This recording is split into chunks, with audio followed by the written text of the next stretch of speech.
Welcome back, guys. It's your girl Tamer, also known as Unique Tay. Wagwan. I hope you're keeping well, and thank you again everyone for watching my videos, staying up to date with me, following along my journey, which is your journey too. And I hope many of you leave feeling inspired, motivated and informed as well.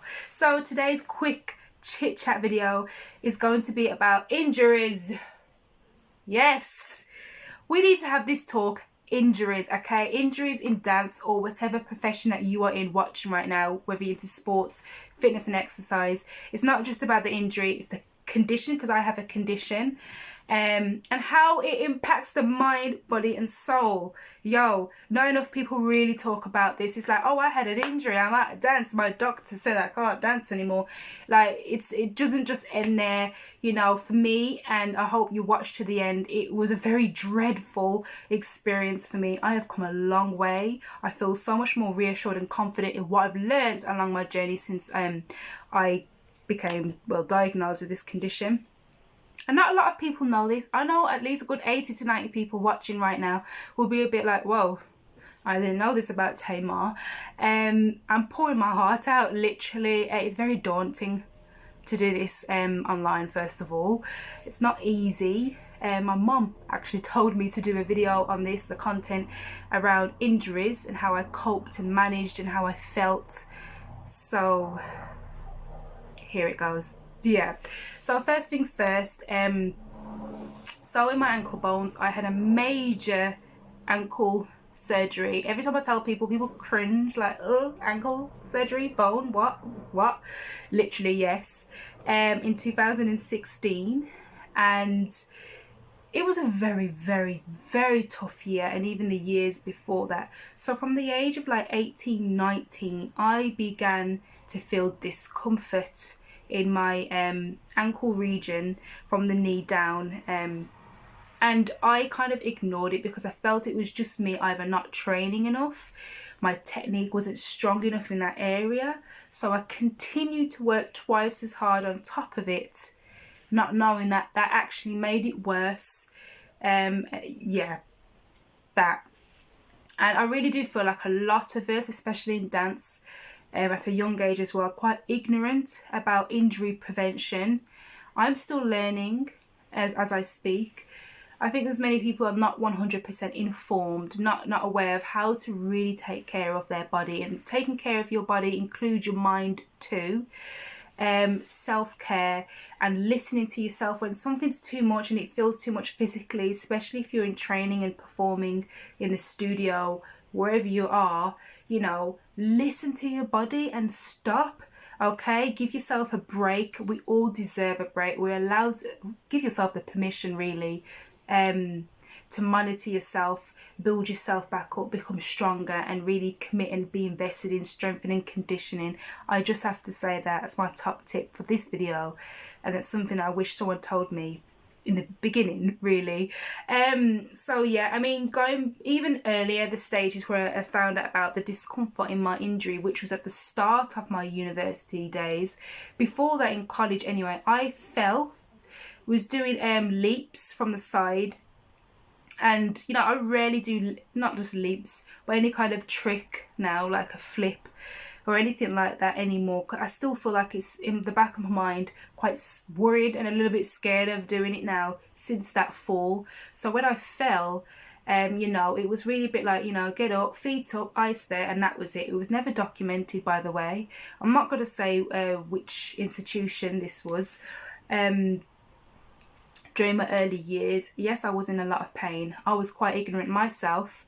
The teacher definitely was, and the people and the environment around me weren't 100% on the case and treating it as urgent. So I do feel like this dated back to then. It's left untouched and started to dance and train back on top of it, thinking everything was okay. Sadly not. So going into the university days, when I started to feel the discomfort, I knew something was wrong with my body. Because I didn't know any better, I felt a bit like, all right, I'll just stretch it out a little bit more. I'll then compensate and put more pressure on the other side of the body a bit more, you know, or I'll train a bit more. Sadly, that made it a bit worse. And as the weeks and the months went by, it just got worse and worse, to the point where I could no longer releve, for example. Just raising up for those who don't know, watching. I'll keep it very, I'll cut out the jargon. You know, I couldn't do springs and jumps or even a bit of leaps during then. It was really devastating, and it almost got to the point where I was crying myself to sleep, because I felt like this is the end of my career. I've just made it. I'm just going to slope hill. What I was doing in those years, I was a bit like, that's it. I can't go any further. I can't go any higher. I can't do any better, because of this kind of untreated injury at the time. And it got to the point, you know, reaching out to my GP and doctors first, just saying X, Y, and Z. You know, I'm studying, I'm training, I want to be a professional dancer, but I have this unknown problem and discomfort. What is it? Where is it going? So it took a few visits first before the GP actually then referred me onto a clinic in my local town at the time. And by the time I was then referred, I think they did a fantastic job. You know, they created orthotic insoles to go in my shoes then, and I've had different ones since then. That's almost 10 years ago now.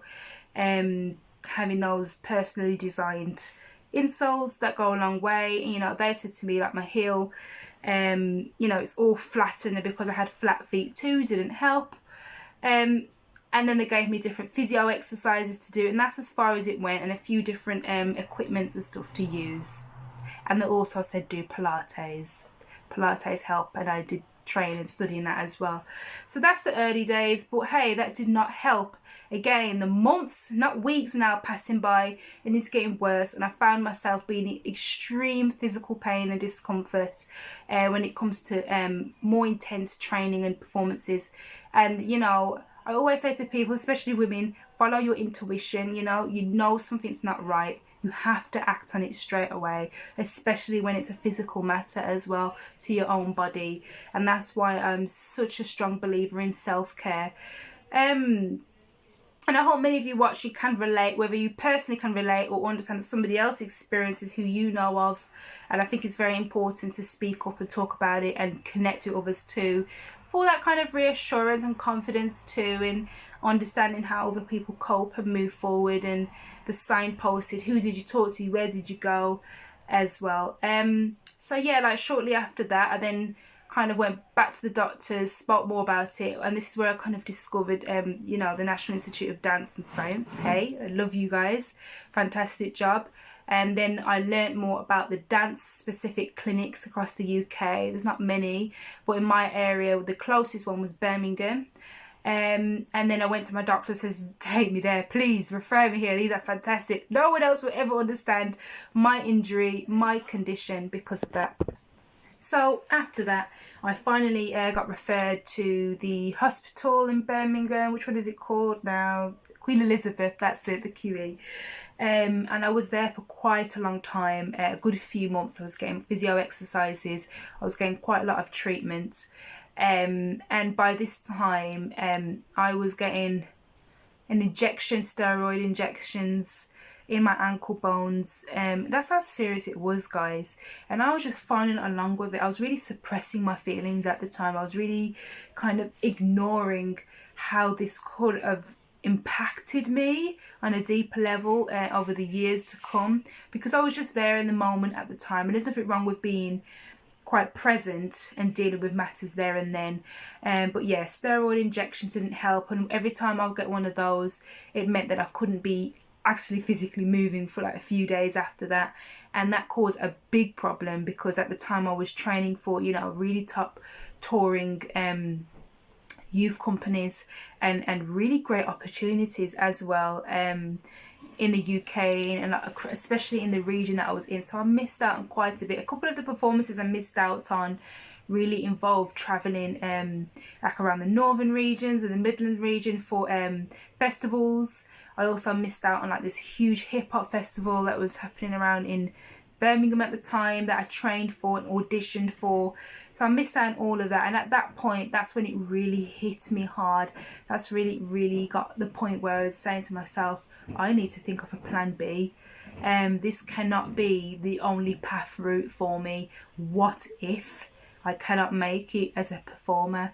It's sad, it's really daunting, while at the same time it kind of saved me at the same time, being forced and being faced with those challenges. Not to say injury saved me, it was how I dealt with it. It was the thought process that I had, was then thinking 10 steps ahead. But that's just a little bit of experiences, and like I said, starting from age 18, 19, it's just over 10 years. That's a very long time to deal with a condition that's impacting on not just your career, your love, your passion, in my sense, And for those two watching, I'm sure you could understand it can kill your spirit at days. Going through all the physio treatments and different treatments like steroid injections. I was also having MRI scans too. I cannot tell you how many I had. I had quite a few. And then I got quite scared and freaked out when I was researching about an overloaded radiation. I'm just being 100% real with you. I'm telling you everything, nitty gritty, what I was exposed to, the worries that I had, the kind of anxieties that started to creep up. And I got really bad anxiety, not just about the injury, but like if I was to be on stage, if I was doing a certain movement, even when I was in an MRI scan, I was thinking, oh my God, what's going to happen? So it impacted my mind, body and soul. And that's why I feel like it's very important to monitor your self-care. Be selfish, okay? Wherever you are, in whatever environment, you have to put yourself first. You have to put your safety and your health, well-being first. By the time I got those treatments and those MRI scans and stuff, it didn't just happen out of thin air. I was reminded a few times by the nurses and the staff that it costs a lot of money. I mean, I don't like that, by the way. I know it does. Don't need to be reminded. This is about my health, guys. But I remember actually writing down all of the physical pain. A lot of it was inflammation. A lot of it was a lack of flexibility and range in the movement in the area. A lot of it was to do with, again, the fear side of things. The mental side of things has impacted me. And I remember going to my physiotherapist saying, here you go, here's this long, lengthy, healthy list. It was a long page of all the things that I was experiencing. And that's when that triggered him to be like, okay, this is serious and we're going to refer you on to the consultant and take it further. At that time, after some of those treatments that they said, the next step or the last stage really is surgery. And I was devastated. I was like, I don't want that. So it took me 2 years after that to decide to actually have a surgery, because I went through everything. I went to hell and back just to perfect my body, just to be able to do what I really wanted to do. And this is why I feel like it's not healthy to throw all your eggs into one basket and to be like, this is what I want. This is the stage that I'm going to go in dance or wherever in the arts. You've got to be open-minded. You've got to have a plan B, a backup plan, and you've got to think about the different avenues. And I know I've said this so many different times in my past videos. This is the main reason why, guys, I was waiting for this day to share with you, injuries in dance, the well-being, the health and well-being side of things, and just how to really cope. And today, now coping really is talking about it. Number one, documenting as well, keeping a note. And it could either be for yourself or even for a doctor, a consultant, depending how serious your case is. So that's a little bit for me. Again, I can talk for days. I want to talk more and explain more. I'm going to try and keep it short and sweet. So, by the time after the 2 years it took for me, which flew by, to make the final decision to have this surgery, I'll never forget the day. At that point where it came up to have the surgery, I didn't think about what could happen next. I did not think about the psychological impact. I didn't think about what my career would look like, because my career pre and post the surgery are totally different. Totally different. I was in different space, different energy, different universe. I was doing different things, and I won't go back there pre-surgery anyway, not because I don't like it, I don't want to, because I've evolved, I've grown, I've learned so much, and I cannot go backwards. I can only go forwards, so before that, I was out of training, more or less in youth companies now, but also I was training and studying more in teaching side of things in dance. I was developing my writing skills. Those are all at the early years pre-surgery, but this is when I was still going through treatment because I discovered new avenues, like I said, but I wasn't taking it as serious then. These are the things on the side. Yeah, so those are my early years really. It was just the training, the professional development stage. Professional development doesn't not ever end. You must continue. That's just a disclaimer, just throwing it out there. And when it came to the surgery to have, we had the options like I mentioned earlier, whether it was thinking about it makes me cringe. You know, I didn't want it to be fully fused because they said that typically is for elderly people. I've got a long way to go, guys, and I'm like, I don't want to be crippled. I don't want to be able to do other activities, not just in dance. I like to keep fit. I like to be active, be outdoors and go walking. I want to be able to do those other things in life. And the doctor was a bit like, if my ankle was to be fully fused, then I may not be able to fully fulfill those other recreational activities. I was like, no, thank you. So the other option was to kind of put pins in. So I have pins in my ankles, guys, by the way. Which I forget about now, actually. I've 4 years ago since I've had the surgery, and at the time it was dreadful and painful, but now I've kind of overcome that, and that's a part of growth and evolving too, and a part of expressing my experiences and how I felt helps too. Yeah, man, you know, that surgery was painful. I'm going to say it how it is. I'm not going to lie. Everybody else was asking who's had surgeries, whether it's an ankle, an elbow, a knee, whatever. Everyone was like, oh, you'll be fine, piece of cake. No, I went through hell and back. It was dreadful. I was in hospital for a good few days. This wasn't like a 24-hour thing. I was hospitalised. I felt trapped. I'm going to be real. I felt like it was almost at the end of my life, really. The career was just somewhere else. I didn't even believe that I'd be still in dance, and I'm so proud of myself that I still am. And after the surgery, I really could not walk clear down one straight hallway. I remember starting the physio after the surgery. It was learning to walk again, and it wasn't even just physically, it was my mind. The back of my mind was like, what? You know, I can't do this. I couldn't jump, I couldn't do a hill raise, and I couldn't balance. Now, some of those things are still a struggle today, 4.5 years later. I can't actually do a full squat all the way down without the other knee and the ankle bone moving to the side, basically. So it's not 100% aligned. So I struggled with that. Jumping has got better because I couldn't really just jump as high, so that's got better, but it depends how many I do, and I'll start to feel the pain again.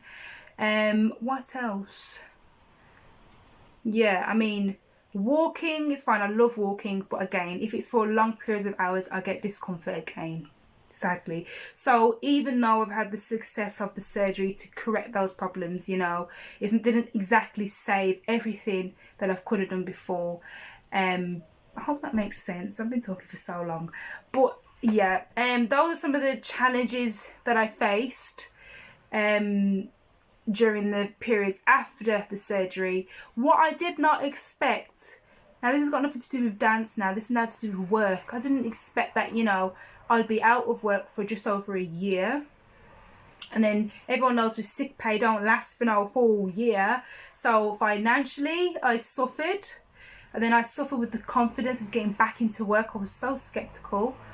And at the time, it was teaching. I was working in a school. So I was working in education, but it was still dance related in the arts, performing arts department as well. I didn't go back to the youth companies. I didn't go back into training because it just felt so far away from me. So this is when my life, the way I looked out into dance in the world, what I wanted totally changed, because a lot of this had to be accompany my physical condition, my experiences, and what I was able to cope with. So that changed. And I know it sounds kind of sad and heavy, but you know, post 4 years, I'm in a great place. I like what I do at the moment, and that's kind of where I want to be. I'm not going to tell you, you have to watch the very first video to learn about what it is that I do at the moment, because I wear multiple hats. But yeah, like, you know, overall for this long 20-minute video, it really bottles down to the coping, the support system, the circle you have around you who are well informed, qualified too, and just as being supportive for you. And then also it's being aware of like the financial pain and suffering, the psychological, the mental side of things, being mindful about your body, self-care, practicing self-care and listening to what your body can cope as well, especially for dancers. But I want people out there who don't work in dance to be able to understand and relate and feel confident with this video too.